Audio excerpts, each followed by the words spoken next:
pessoal, aqui é a Misaki e essa semana a gente vai falar de um livro muito bom, gente, sério. Esse livro foi, assim, com certeza um daqueles tops no meu ano. E o mais surpreendente de tudo é que ele não é um livro de ficção, olha só. How cool is that? Então a gente vai falar do livro Você Pode Curar Sua Vida, da Louise Hay. Não sei se vocês estão enxergando ele aí, se tá dando pra ver direitinho. Mas, gente, esse livro, que livro bom, hein? Sabe aquele tipo de livro que você acha que realmente agregou pra sua vida? Foi esse livro esse ano pra mim. Eu já tava pra ler ele fazia tempo. E nesses últimos meses, né, eu tive vários, assim, insights dele em diferentes lugares. Então, pessoas que eu sempre vejo vídeos falando dele ou ele em alguma sugestão de, sei lá, coisas que eu tava lendo. E, enfim, né, gente, a vida manda sinais pra você. Eu não sei se vocês acreditam nisso, mas eu acredito muito, né? A vida manda sinais pra você e você precisa saber interpretá-los. Se você começa a ver muito uma coisa, é porque alguma coisa você tem que resolver ali com aquilo. E o que eu posso contar pra vocês de legal desse livro? Porque valeria a pena ler. Ai, Michelle, por que eu vou ler esse livro aqui de não ficção, sei lá, autoajuda, né? Que geralmente eles colocam isso na classificação autoajuda. Eu gostei muito porque a Louise, ela vai trazer aqui nesse livro a filosofia de vida dela. Então ela vai contar pra gente como que ela conseguiu sair de uma situação que ela tinha super péssima da vida dela, né, coisas ruins acontecendo, pra fazer a vida dela começar a dar certo, né, coisas boas começaram a acontecer pra ela. E ela começou a ajudar muitas pessoas depois disso. Depois que ela conseguiu melhorar a vida dela, a partir disso ela conseguiu ajudar muitas outras pessoas. E aí esse livro vai trazer então pra gente um pouco dessa história, né? De como ela conseguiu mudar e vai trazer muitos exercícios pra ajudar a gente a seguir nesse mesmo caminho dela. Então seria, sei lá, um livrão conselho, assim, eu poderia dizer. E o que mais me espanta desse livro é que ele foi escrito em 1984. Gente, esse livro ele tem quase a minha idade. Eu nasci em 82, então, eu tinha 2 anos quando essa mulher publicou esse livro.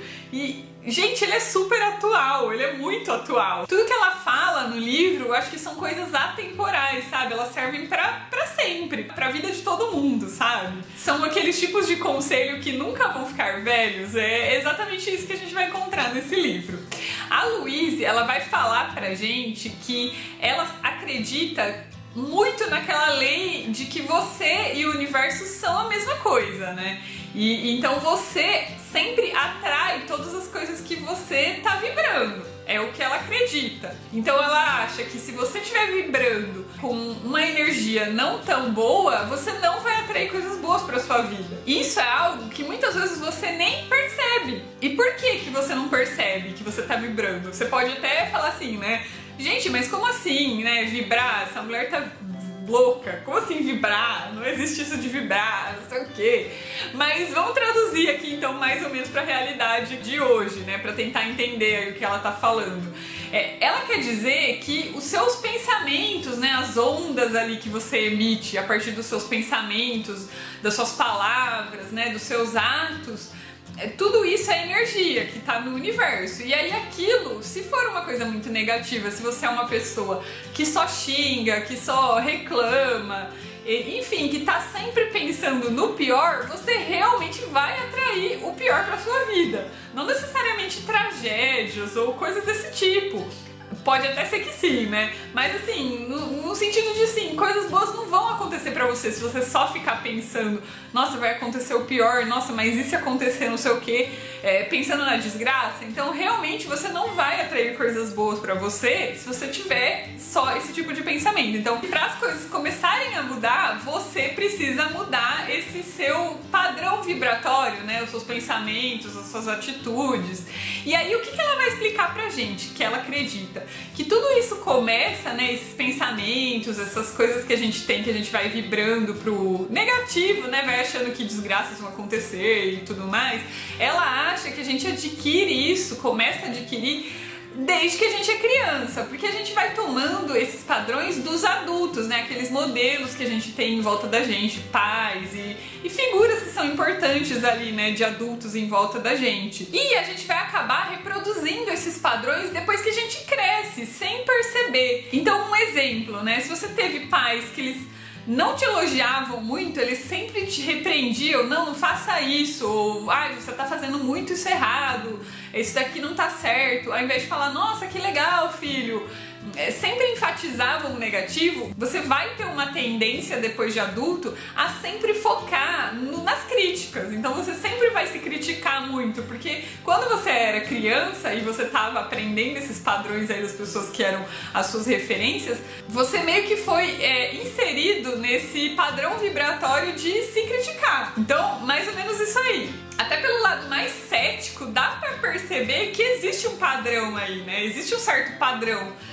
Não dá pra você negar que alguma coisa tá acontecendo pra esse padrão aí de histórico repetitivo da família tá sendo reproduzido, porque enfim, se nenhuma pessoa influenciasse a outra, era pra gente ter histórias completamente diferentes, concordam? Então eu curto bastante esse jeito dela aqui de interpretar isso, né, de que a gente vai adquirindo ao longo da convivência, né, com essas pessoas, esses padrões.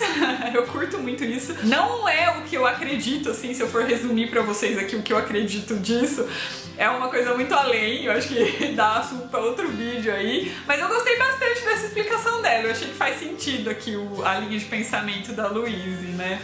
E ela vai falar pra gente que pra gente começar a mudar esse padrão, então, vibratório que a gente adquiriu aí ao longo do nosso crescimento, né, desde que a gente era criança até adulto e tal, a gente tem que começar a aprender a perdoar esses adultos. Então a gente vai ter ali um capítulo grande até, né, em que ela vai dizer que você tem que se perdoar para poder seguir em frente, né, e começar a ter pensamentos vibratórios bons e positivos.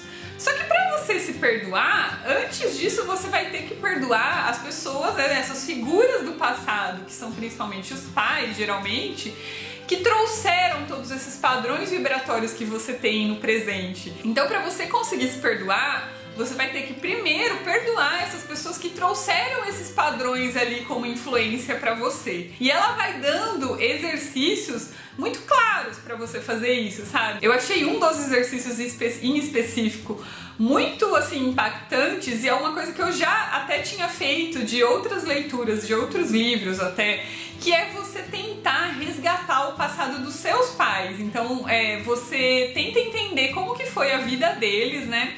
A infância deles, como que foi a vida deles, pra entender por que eles tomaram determinadas ações com você, por que eles tiveram determinada atitude quando você era criança, né, que aí depois acarretou algo na sua vida, alguma característica ali que você tem.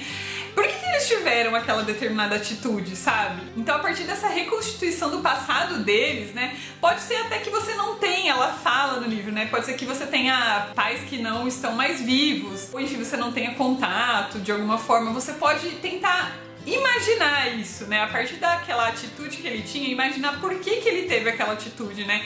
Como que deve ter sido a vida dele pra ele chegar naquele momento e ter tido aquela atitude. Então, sei lá, você teve um pai violento, por exemplo. Por que ele trouxe essa violência nele? Por que ele teve essa atitude? O que ele viveu na infância dele que levou ele a ser violento?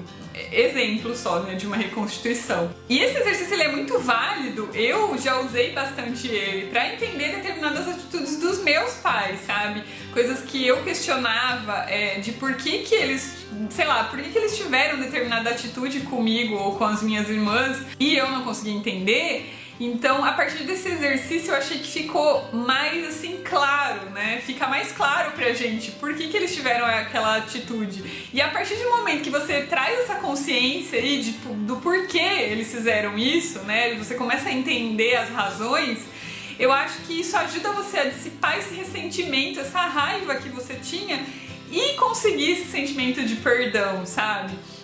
E, gente, isso ela fala pra você fazer com todas as figuras, né, que foram importantes pra você, não só pais, né, podem ser, sei lá, professores ou tios ou outros parentes que tiveram participação ali muito ativa na sua infância. E eu acho isso uma coisa assim fantástica, porque eu comecei a lembrar de coisas, eu tive até sonhos, gente, de lembranças da minha infância enquanto eu tava lendo esse livro, coisas que eu não lembrava, realmente, tipo, eu nem lembrava que tinham acontecido e acho que tiveram algum significado pra mim quando eu era criança e eu consegui, assim, de certa forma, resolver depois da leitura desse livro. Então eu achei uma coisa sensacional, sério, gente. Esse período que eu passei com esse livro foi um período muito, assim, engrandecedor, eu diria, né, de autoconhecimento. E só apontando, realmente não é um livro pra você ler super rápido, sabe? Não sei, você pode até, sei lá, ler ele de uma vez e depois voltar e fazer os exercícios. Eu preferi ler e pausar, fazer os exercícios e demorar mais pra terminar o livro, entendeu? Isso daí é de cada um, gente. Não existe certo e errado, existe o que for melhor pra vocês. Mas voltando aqui ao assunto então, né, pro vídeo não ficar gigantesco. Depois que você consegue, né, fazer essa parte aí de resolver todas essas questões de ressentimentos e perdoar essas pessoas do seu passado que foram importantes, aí você vai chegar na parte que você vai se resolver com você. Então você vai ter que se perdoar por muitas coisas, você vai ter que desenterrar coisas que você carrega, né, em decorrer de todas essas coisas que você viveu, e aí tentar mudar esses padrões. E o que eu achei legal é que ela deixa um pensamento ali pra gente que é muito válido, sabe? Ela fala assim: você precisa mudar os seus pensamentos, né? Você pensa negativo, você precisa pensar positivo. E é assim, é uma frase muito, sei lá, cretina, né, de você falar para as pessoas. Você fala assim: Michelle, é óbvio que eu sei que eu tenho que pensar positivo, mas não dá, né, quando eu vejo eu tô pensando negativo. Eu pensei exatamente isso na hora que eu tava lendo. E é muito engraçado porque logo depois que ela tá falando isso, ela já dá na sua cara, porque ela fala assim: pensamentos são escolhas, você escolhe o que tá pensando. Então se você consegue escolher pensar uma coisa ruim, você também consegue parar naquele momento e falar: não, eu não vou pensar isso daqui não, vou pensar o positivo. Na hora que eu li isso, eu falei: gente, bom argumento dessa mulher, realmente. Se eu estiver pensando uma coisa ruim, eu posso falar: não, Michelle, para de pensar essa merda, pense uma coisa boa, entendeu? E tentar pensar uma coisa boa. Eu tenho esse poder sobre mim, né? E aí, óbvio que no começo isso é difícil, ela vai discorrer depois a respeito, ela vai falar: óbvio que no começo é difícil, e aí ela faz comparações, sabe, com outras situações em que você tá tentando mudar e realmente é difícil. Ela faz aquele paralelo com mudar um hábito, sabe? É muito legal, gente, o paralelo que ela faz, né? Ela fala que você mudar o seu pensamento de padrão negativo para positivo é a mesma coisa de você tentar mudar um hábito seu, porque realmente é um hábito que a gente adquiriu há tanto tempo atrás que a gente nem pensa mais que é um hábito, né? É um negócio meio que automático. Então isso é uma ideia muito legal, eu achei assim fantástico, sabe? Eu achei o jeito que ela expôs muito legal. E aí depois disso ela vai trazer muitos padrões assim que ela encontra, né? Ela encontrou nela e depois nas pessoas que ela começou a ajudar, de pensamentos negativos que ela vai até denominar aqui como crenças, né? Essas crenças que são crenças que vão atrapalhar a vida da pessoa. Então esses pensamentos ali negativos, crenças que estão atrapalhando a nossa vida, ela vai trazer alternativas de pensamentos bons para você tentar inserir na sua vida. E tudo isso que ela vai trazendo, né, esses novos pensamentos que você deveria ter no lugar desses ruins, ela vai mostrando para você como que você deve inseri-los, né, na sua vida. Então você vai meio que tentar falar aquilo tempo suficiente para que ele se torne uma verdade. Então tem até um ditado sobre isso, né, gente? Que é o fake until you make it. É a mesma coisa, eu achei, né? E eu achei uma coisa assim interessante, sabe? Eu testei algumas coisas parecidas com isso. Na época que eu fazia consultas com a Ana Cláudia, né, que era minha psicóloga, ela me deu vários exercícios pra eu tentar fazer em casa que se encaixam muito aqui nisso que a Louise fala pra gente, sabe? Principalmente com relação à sua autoimagem e coisas desse gênero aí, que eu tinha muitos problemas. Então ela dá afirmações pra você fazer e aí você analisar como você tá se sentindo. É muito interessante, gente. É aquele tipo de livro que vale a pena pra qualquer pessoa, sabe? Eu recomendaria. Então se você tá naquele momento de, sei lá, tentar se resolver, tentar descobrir o que você tem aí dentro de você que tá realmente te atrapalhando, leiam esse livro vai ajudar vocês. E se você tá vendo esse vídeo, com certeza não é por acaso, é um sinal pra você ler esse livro que ele vai te trazer algumas respostas que você tá procurando, é isso que eu acredito. E essa semana então é isso, gente, um beijão pra vocês, a gente se vê a próxima semana com algum livro amorzinho, um beijão!